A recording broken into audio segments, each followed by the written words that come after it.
Amis des comparateurs, bonjour.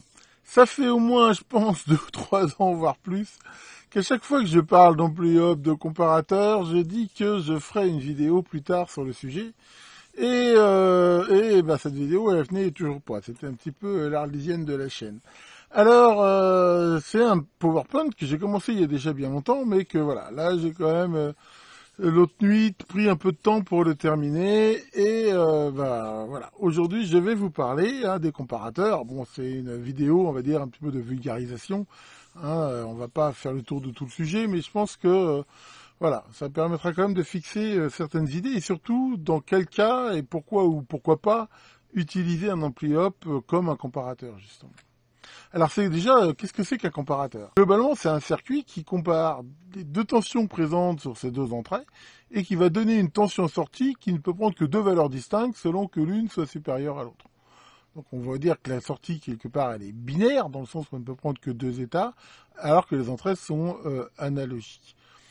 Comme on peut le voir ici, voilà, et généralement on les symbolise les comparateurs un petit peu comme les ampli hop, et là on a un exemple d'un comparateur qui, selon une tension ici VRF, là par exemple mis sur entrée moins, on va dire que lui ça va être une tension, on l'appelle RF parce que ça va être une référence, par exemple, je sais pas moi, 5 volts, voilà, et ici une tension qui va varier de 0 à 10 volts, et ben voilà, on voit que là quand la tension est inférieure à VRF, eh ben, on aura une tension qui ici sera proche par exemple de moins VCC par exemple, et quand la tension va être supérieure, on va avoir ici une tension. Quelque part, on peut le voir comme un convertisseur analogique digital de résolution 1 bit.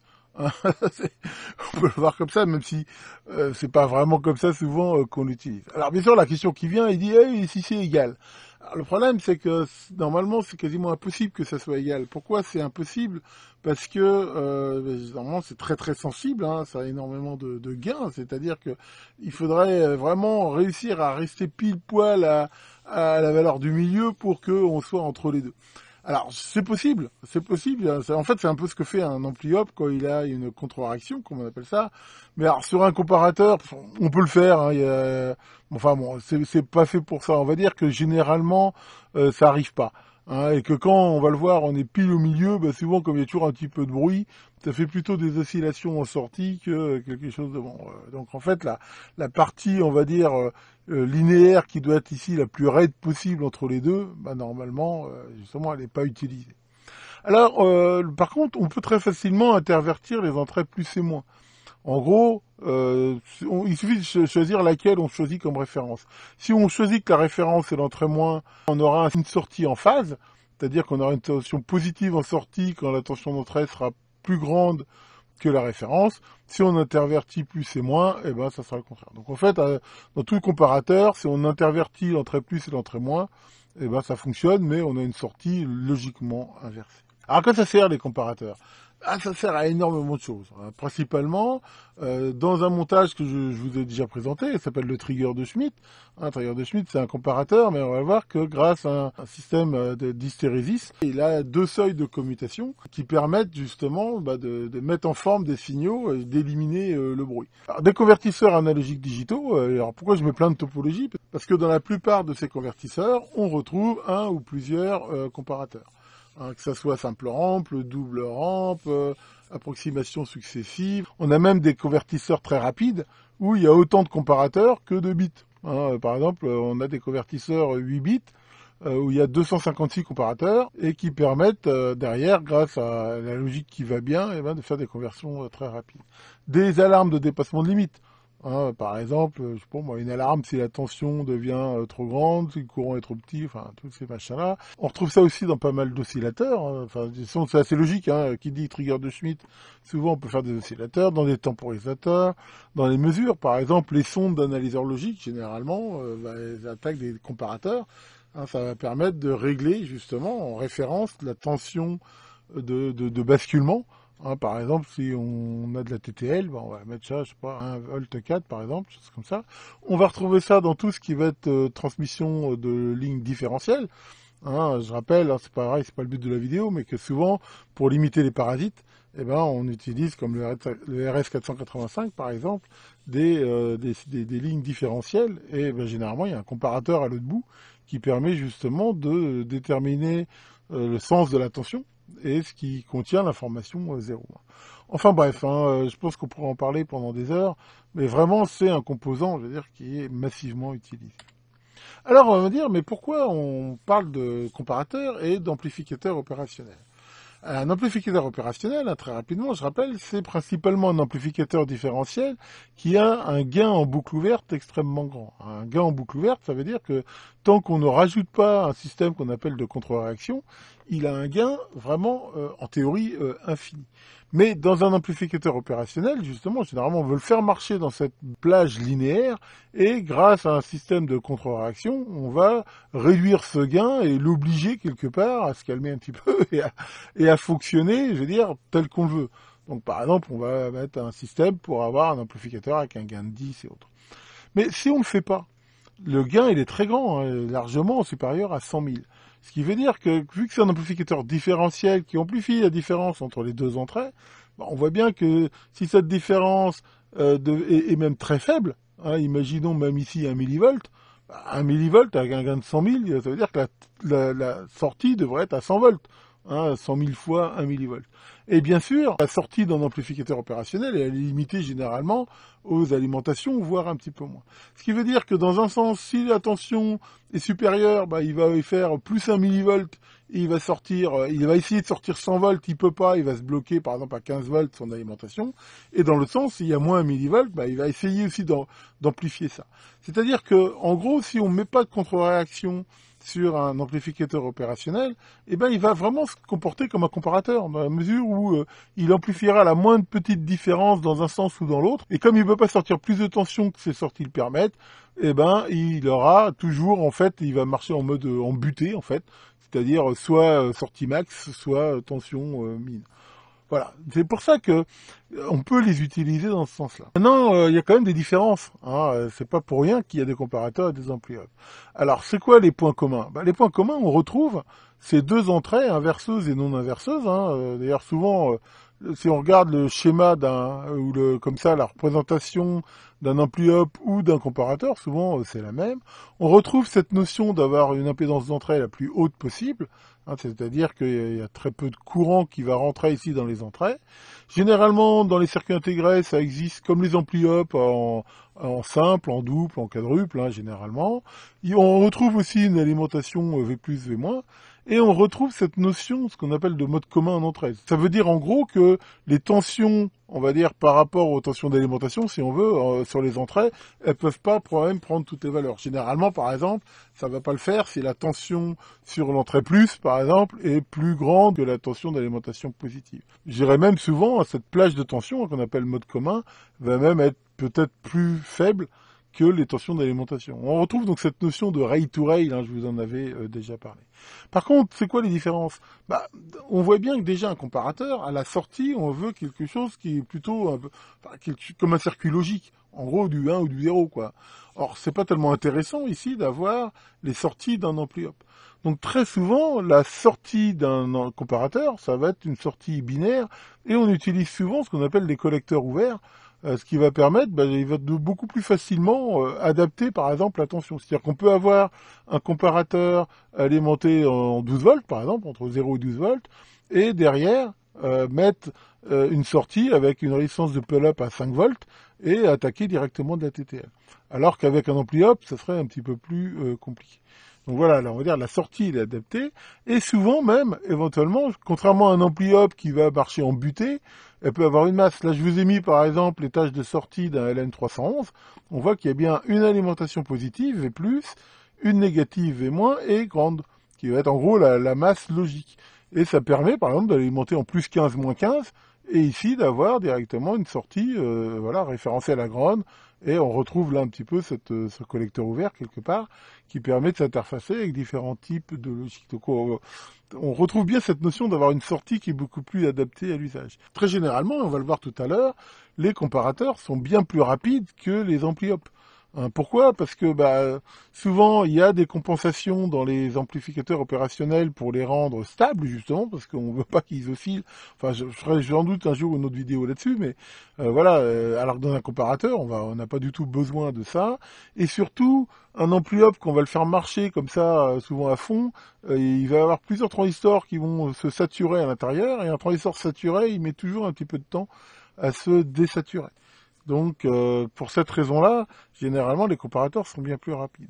En même temps, il y en a, par exemple, des fois qui ont des fonctions de latch, par exemple, c'est-à-dire des sortes de bascule intégrées, et voire des sorties adaptées. On retrouve des comparateurs qui ont des sorties complémentaires, qui ont des sorties qui sont directement faites, par exemple, pour de la logique ECL. Hein, on trouvait beaucoup ça dans les trucs Tektronix, qui permettent justement d'avoir des rapidités très importantes. Et ça n'empêche pas que dans certains cas, il n'y a pas de contre-indication à utiliser un ampli-up en comparateur. Donc, selon quels critères on va choisir l'un ou l'autre. Donc, comme j'ai dit, déjà la vitesse.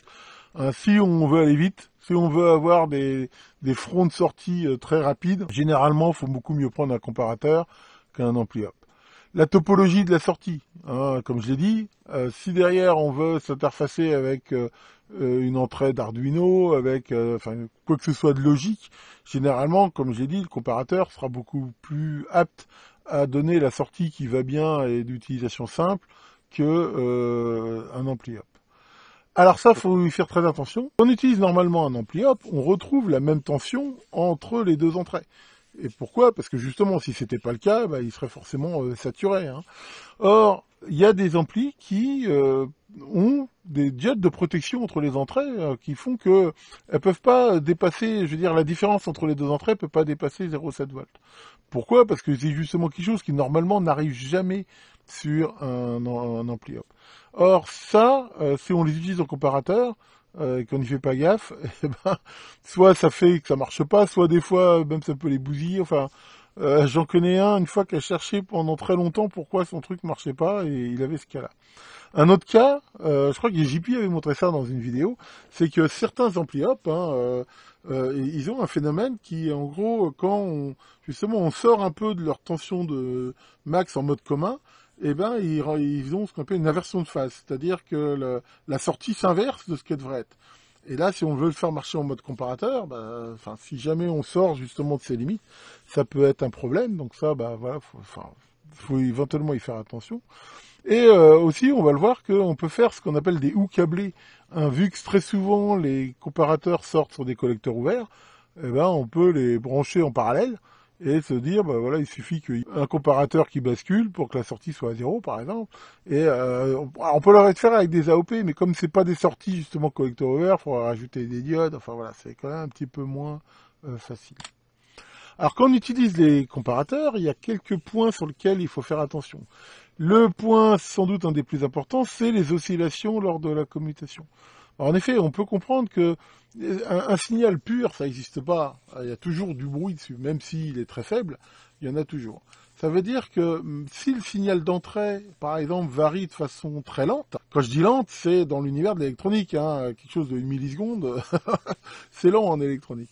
Qu'est-ce qui va arriver? C'est que quand il va s'approcher de la limite de basculement du comparateur, le bruit qui va s'y superposer, éventuellement, va faire des oscillations. On va le voir tout à l'heure. Donc ça, il faut vraiment y faire très attention, et soit justement, on rajoute ce système d'hystérésis, qui fait qu'on aura des basculements francs, hein, c'est généralement une bonne solution. Il arrive aussi que, par exemple, si on sait qu'on a un signal qui est parasité, on peut mettre un filtre passe-bas à l'entrée. Ça peut des fois aussi aider, voire pourquoi pas les deux. Enfin voilà, ça c'est vraiment quelque chose auquel il faut faire attention. Je rappelle, comme j'ai dit, que les entrées sont à haute impédance. Alors une entrée à haute impédance qui est drivée par une source de haute impédance, ça veut dire que moins de bout de fil là-dedans, ça va devenir une antenne et que ça va choper tous les parasites de la Terre et que pareil, ça risque de faire aussi des fausses commutations, surtout quand la tension va être proche des seuils. Et là, c'est pareil. Hein, quand on fait des PCB, selon les cas, faut faire attention au niveau du routage, faut éventuellement mettre des blindages, enfin voilà, toutes ces précautions-là. Sur les comparateurs, il n'y a pas forcément besoin d'avoir des forts découplages. J'avais même lu une fois une note d'application qui disait que ça pouvait même être contre-productif dans certains cas. En règle générale, surtout si la sortie du comparateur est à basse impédance, c'est-à-dire qu'il va commuter des courants assez importants, d'avoir un bon découplage des alimes, c'est généralement quand même une bonne pratique. Hein. Je vous renvoie sur ma vidéo sur les découplages. Finalement, quelque chose sur lequel il faut faire très attention, hein, surtout en mode comparateur, souvent c'est bien pire qu'avec des amplis hop.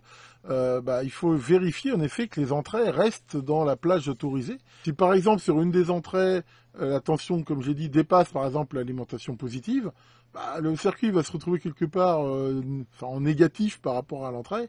Et il y a des fois, ça peut faire des bêtises. Éventuellement faire ce qu'on appelle des latch-up, même si c'est rare maintenant. Enfin, ça peut aussi carrément bousiller le circuit. Donc là, on va le voir tout à l'heure, on peut par exemple mettre des protections si on sait que ce cas peut arriver. Alors, dans les circuits de légende, hein, dans les comparateurs, il y en a qui sont très connus depuis quasiment le début des circuits intégrés. Un des tout premiers, ça a été le LM710, qui était assez chiant à utiliser, hein, je crois qu'il fallait plusieurs tensions. Enfin, bon. Mais ça a été quand même un petit peu un des tout premiers. Après, il y a eu le LM319, par exemple, hein, qui existe comme souvent en 219, 119, selon qu'il est en gamme commerciale, militaire ou autre. Donc c'est un double comparateur qui est assez rapide. Il y a le 339, un quadruple comparateur, qui, alors là j'en ai utilisé je sais pas combien, un petit peu un système à tout faire, même s'il n'est pas extrêmement rapide. Le 393 qui est quasiment un demi 339, hein, il y a deux comparateurs à l'intérieur. Ceux-là, souvent maintenant, ils existent en version plus moderne, en low voltage, hein, qui permettent des alimentations de les alimenter en plus basse tension. Il y a le LM311 aussi, qui est très très connu, qui, comme je l'ai montré, a l'avantage d'avoir une sortie avec une référence de masse qui, justement, permet quand on est alimenté avec des tensions plus 15-15 par exemple, de s'interfacer facilement. Enfin bon, en même temps, maintenant, ça c'est quand même des circuits assez anciens. Il y en a des plus modernes, un petit peu des bien plus rapides, qui marchent ray to ray, ainsi de suite. Voilà, il suffit par exemple d'aller ici, là, je vous mets l'adresse, sur Texas Instruments, vous cherchez comparateur, vous verrez que il y a quand même maintenant pas mal de choix. Alors comment ça s'utilise? En fait, dans les montages de base, voilà, là je vous ai extrait ces schémas du datasheet du LM193, hein, ou 393, hein, c'est pareil, hein, c'est la version, on va dire, luxe, le 193.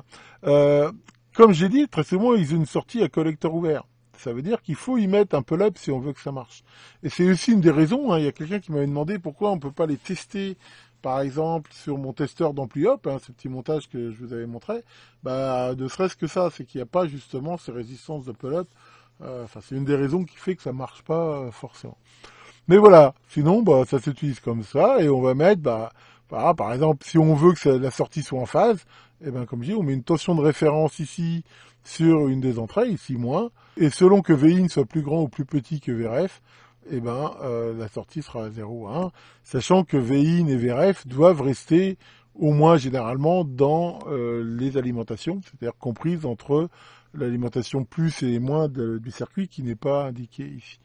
Alors, on peut par exemple faire justement ce fameux hystérésis.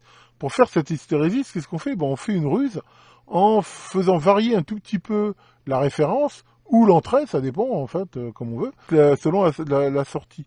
Et c'est ça qui va faire ici ce seuil. Donc là, on a un hystérésis qui est fait sur l'entrée, et là, on a un hystérésis, par exemple, qui est plutôt fait sur la référence, selon qu'on veut que ça soit, inverseur ou pas. Mais dans tous les cas, c'est ça. En fait, on peut voir ça comme ce qu'on appelle une contre-réaction positive. Hein, c'est-à-dire qu'on comprend bien que quand la sortie ici est à 1, ici, il va y avoir, via le pont diviseur ici, une tension un petit peu plus positive, ce qui fait que ça va décaler un petit peu le seuil de commutation. Et quand la sortie est à 0, ça le décale dans l'autre sens. Donc voilà, ça c'est vraiment ce système d'hystérésis. Et dans beaucoup de cas, il faut à tout prix le mettre, sinon on peut avoir des problèmes d'oscillation. Comme je disais, on peut faire du hook câblé, hein, on le voit ici, hein, ça se montre comme ça. Et là, on voit que pour que la sortie ici soit à 0, il suffit qu'il y ait une des sorties ici à 0, ce qui fait bien ici un ou. Donc on a, une tension... ça veut dire qu'on a 0 ici si l'un ou l'autre ou les deux sont commutés. Là, on retrouve justement ce montage avec hystérésis qu'on voit ici en trigger de Schmitt. Et voilà, ce truc très classique là de charger et décharger un condensateur. Et là, voilà, on voit qu'avec ça, on peut faire un oscillateur très facilement. On retrouve ici, hein, en les combinant par exemple, de voir plusieurs limites. C'est-à-dire que là, par exemple, cette lampe va s'allumer si la tension entre les deux est soit en dehors des limites ou compris dedans. Il faut regarder dans quel sens ça marche. Mais ça, on retrouve tout à fait ici ce genre de fonctionnement. Et c'est bien sûr très utile. Alors bon, beaucoup de blabla, mais justement, je vous ai préparé une petite démo pour, on va dire, un petit peu faire la course hein, entre un comparateur, un vrai comparateur, justement, un LM393 et un LM358. Ces deux circuits fonctionnent sous 5 volts. Donc on va dire, ça pourrait être bien pour les utiliser avec un Arduino. Et je les ai montés ici avec une référence qui a la moitié de la tension d'alimentation. On le voit ici grâce à ce pont diviseur. Donc ici, j'ai retrouvé 2,5 volts. Et ici, un signal d'entrée. Alors là, j'ai appliqué un des principes que je vous ai dit, à savoir de mettre une protection. De façon à ce que si jamais l'entrée, on voit, dépasse de plus d'un seuil de diode, le 5 volts ou négatif par rapport à la masse, eh ben, les diodes rentreront en fonction et ça évitera d'appliquer ces tensions ici. Bien sûr, sur la M393, sortie à collecteur ouvert, je lui ai mis une résistance de pull-up. Donc ici, qu'il faut mettre... il faut la prendre relativement basse, parce que plus elle sera basse, généralement, plus ça va vite. Après, voilà, faut pas dépasser le courant qu'il peut fournir. Et si on en tire trop, ça va augmenter la tension à l'état bas. Enfin voilà, il faut choisir la bonne valeur. Et ici, sur la sortie ampli, il n'y a pas besoin. Alors, dans les conseils aussi, que j'ai oublié de préciser tout à l'heure, c'est quand on utilise des circuits qui ont plusieurs comparateurs et qu'on n'utilise que un, enfin, on ne les utilise pas tous, il est impératif de mettre à un niveau connu les entrées. Bon, généralement, on peut les mettre à la masse. Hein. Il y a des circuits où il faut éventuellement les mettre à autre chose, mais enfin... Là, dans ce cas-là, les mettre ici à la masse, donc c'est ce que j'ai fait, hein, vu que le 358 c'est un ampli op double et le 393 un comparateur double. Ceux que j'utilise pas, je les mets à la masse, parce que si c'est en l'air, comme c'est de la haute impédance, ça va faire des oscillations, ça va pas être bon du tout. Et là, là, j'ai pas mis de découplage sur les alimes. En théorie, ça aurait été mieux, mais enfin bon. Pour faire ma démo, ça ira bien. Alors, regardons ça. Alors, voilà, j'ai fait le montage et on peut voir ici donc le signal d'entrée. Hein, j'ai mis un signal triangulaire qui est centré autour de 2,5 volts, hein, ce qui fait bien que ce signal va passer périodiquement en dessous et au-dessus de la limite de 2,5. En vert ici, il y a la sortie du comparateur LM393 et ici la sortie de l'ampli op. Alors, qu'est-ce qu'on peut voir?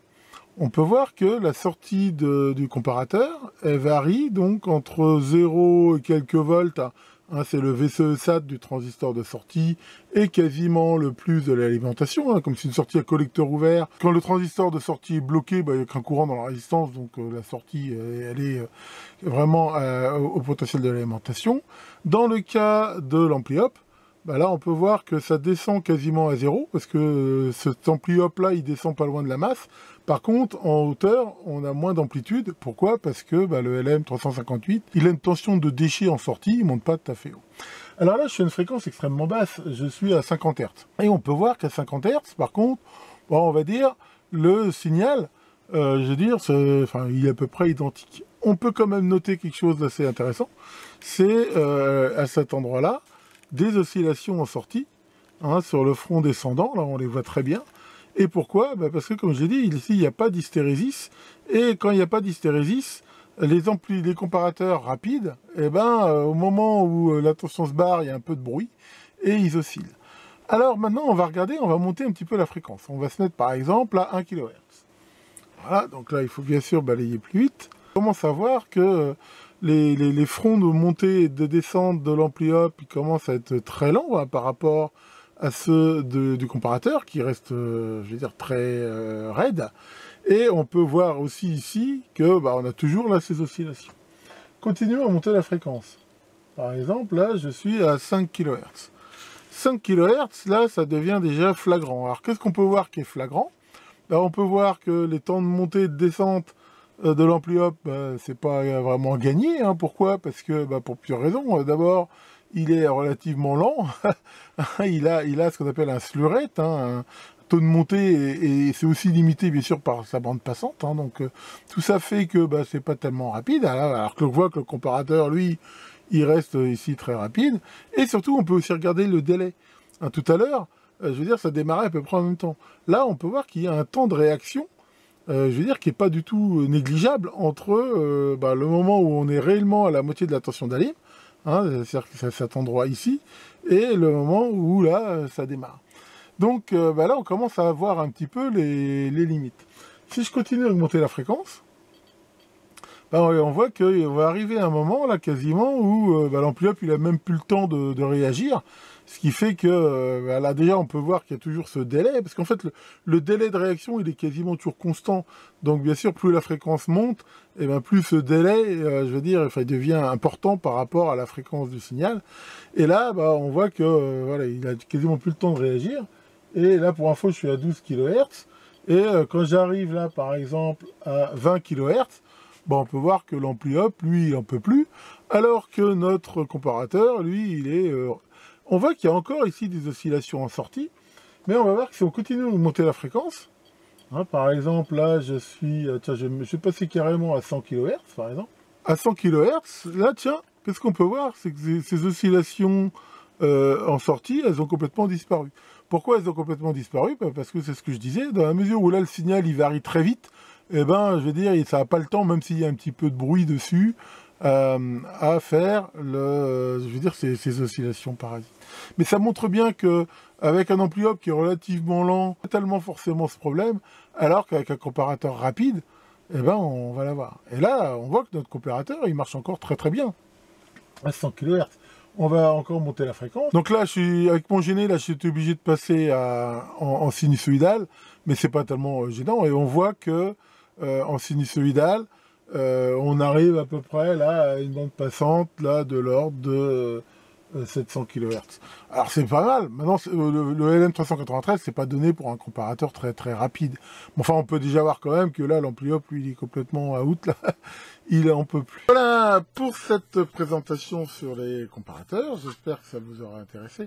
Bon, j'en reparlerai sans doute peut-être plus tard dans d'autres vidéos.